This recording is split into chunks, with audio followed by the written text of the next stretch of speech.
Ceci est un extrait du débat sur la question Dieu est-il une illusion qui a opposé le professeur Richard Dawkins, qui est un biologiste à l'université d'Oxford, qui représente le côté athée dans ce débat, et le professeur John Lennox, qui est professeur également de mathématiques pures à l'université d'Oxford. Le débat est basé sur le livre de Richard Dawkins, The God Delusion, l'illusion de Dieu. Le premier point souligné ici par Richard Dawkins, c'est la foi est aveugle, tandis que la science est basée sur les faits. La science se base sur les faits pour découvrir la vérité. Par rapport à l'univers, elle s'améliore au cours des siècles. Contrairement à la religion, la science sort de la tradition religieuse.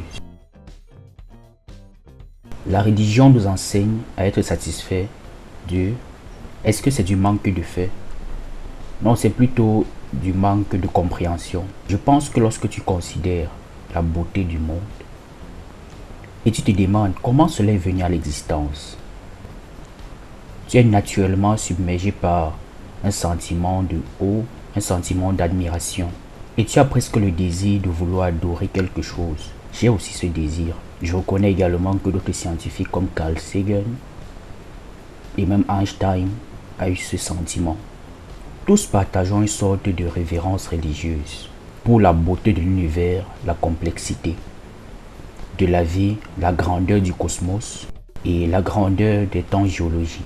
Et c'est très tentant de transférer ce désir d'adoration en l'existence d'un être supérieur, de vouloir l'attribuer à un agent, un créateur. Ce que la science a déjà réalisé, c'est une émancipation de cette attitude de vouloir attribuer cela à un créateur. C'est une très grande émancipation parce que les êtres humains ont ce désir de vouloir croire qu'ils expliquent quelque chose en l'attribuant à un créateur. Nous sommes habitués à expliquer les choses dans notre monde comme la télévision, la lumière, tout ce qui est autour de nous, les chaises sur lesquelles nous nous asseyons et toutes les choses que nous voyons autour de nous, c'est un objet fabriqué. C'est très tentant alors de penser que les choses vivantes, les étoiles, les rivières ont toutes été faites par quelque chose. Ça a été un accomplissement suprême de l'intellect de l'être humain, de réaliser qu'il y a une meilleure explication à ces choses, de comprendre que ces choses peuvent être dues à des causes naturelles. Lorsque la science a commencé, son but était là, mais on ne connaissait pas encore assez. De nos jours, à la fin du XXe siècle, au début du XXIe siècle, nous ne connaissons pas toujours toutes choses. Mais nous avons accompli beaucoup de choses dans le sens de la compréhension. Nous comprenons essentiellement comment la vie est apparue. Nous connaissons que nous sommes tous descendants d'un ancêtre commun, nous sommes descendants des bactéries, nous connaissons le processus par lequel cela a été réalisé. Nous ne connaissons pas les détails, mais nous connaissons essentiellement comment cela a été fait. Il y a encore des vides dans notre compréhension. Nous ne comprenons pas comment le cosmos est venu à l'existence. Mais nous travaillons sur ce point. L'entreprise scientifique est un travail perpétuel de recherche pour combler les vides dans notre compréhension, afin de sortir de l'ignorance, de telle sorte que nous travaillons à éradiquer cette ignorance. Mais la religion nous enseigne à être satisfait du manque de compréhension. Chacune de ces incompréhensions, la science dit « Ok, travaillons dessus ». La religion dit « Oh, Dieu l'a fait ». Nous n'avons pas besoin de travailler dessus, Dieu l'a fait. Il n'y a pas de force nous poussant à chercher à comprendre.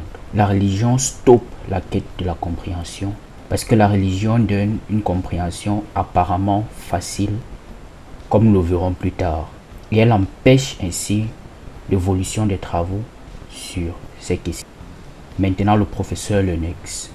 Il y a deux éléments qui ressortent ici. La foi est aveugle, tandis que la science est basée sur les faits. Je ne suis pas d'accord avec la première assertion, mais je suis complètement d'accord avec la seconde. Certaines foi sont aveugles, et une foi aveugle peut être terriblement dangereuse. Mesdames et messieurs, je voudrais mettre de l'emphase sur le fait que la foi aveugle, toutefois, toutes les foi ne sont pas des foi aveugles, parce que la foi en elle-même porte l'idée de croire. Et elle est aussi robuste parce qu'il faut des évidences pour elle. La foi, selon le très brillant Richard Dawkins, est aveugle il n'y a pas de fait. Mais la foi en la théorie de la relativité n'est pas aveugle parce qu'il y a des faits qui le soutiennent. Je ne peux pas parler au nom des autres religions, mais la foi au sens des chrétiens n'est pas aveugle. Et réellement, je ne connais pas un chrétien sérieux qui pense qu'elle est aveugle. Bien sûr, la foi aveugle en les créatures humaines, les idoles, toutes sortes d'illusions humaines, est bien sûr condamnée par la Bible. Ma foi en Jésus en tant que Fils de Dieu n'est pas une illusion. Elle est rationnelle et basée sur les faits. Une partie de ces faits vient de la science elle-même, une autre partie vient de l'histoire, une autre partie vient de l'expérience. Bien sûr, nous ne parlons pas de preuves au sens mathématique, mais dans toute autre science, on peut parler de preuves lorsqu'il y a des faits qui convergent au-delà de tout doute. Je crois qu'il est important de mettre l'emphase ici sur le fait que la science est limitée. Bien sûr, il me semble que la science est rationnelle, mais ce qui va au-delà de la science n'est pas forcément irrationnel. La science ne peut par exemple pas nous dire si une musique est belle ou pas. Un des prix Nobel, Robert Mondavi, qui est un héros, je crois, pour nous deux, a ressorti le fait que tu peux facilement voir les limites de la science, parce qu'elle ne peut pas répondre à la question élémentaire d'un enfant. Qui suis-je? Quel est le but de mon existence? Où est-ce que je vais? Richard oppose tout simplement la science à la religion. La religion se contentant du manque de compréhension, tandis que la science révélant la compréhension de l'univers. Et je comprends parfaitement la pensée de cette objection parce que parfois, les chrétiens ont été paresseux du Dieu des vides comme une solution. Et je comprends parfaitement que le Dieu des vides disparaît aussitôt que ces vides sont expliqués par la science. Mais j'aimerais souligner qu'il y a deux types de vides, mesdames et messieurs. Il y a des vides que la science ferme, et j'appelle ça les mauvais vides. Mais il y a également des vides que la science ouvre. Richard se réfère au point très important que la science moderne telle que nous la connaissons, a explosé au XVIe au XVIIe siècle. Et plusieurs philosophes de la science ont étudié ce point et sont venus à la conclusion selon laquelle les êtres humains sont devenus scientifiques parce qu'ils espéraient en la loi de la nature. Et ils croyaient en la loi de la nature parce qu'ils croyaient à un Dieu qui les a créés. Et je crois que cela est profondément important. Parce que ça signifie que loin du fait que la religion serait en train de cacher la science, c'était plutôt la force motrice derrière la montée en puissance de la science. Quand Isaac Newton, par exemple, a découvert la loi de la gravité, et a écrit les équations du mouvement, il n'a pas dit « Maintenant je comprends, j'ai un mécanisme, ça veut dire que désormais je n'ai plus besoin de Dieu ». En fait, c'était complètement le contraire. C'est parce qu'il a compris la complexité du comportement mathématique de l'univers que sa louange à Dieu a été augmentée.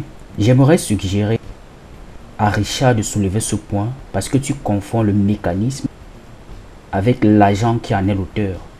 Nous avons un mécanisme, ça fait X, Y et Z. Alors, pas besoin d'agent. Moi, j'aimerais plutôt suggérer que la sophistication du mécanisme, et la science se réjouit de trouver ce mécanisme, est une évidence du génie du Dieu créateur.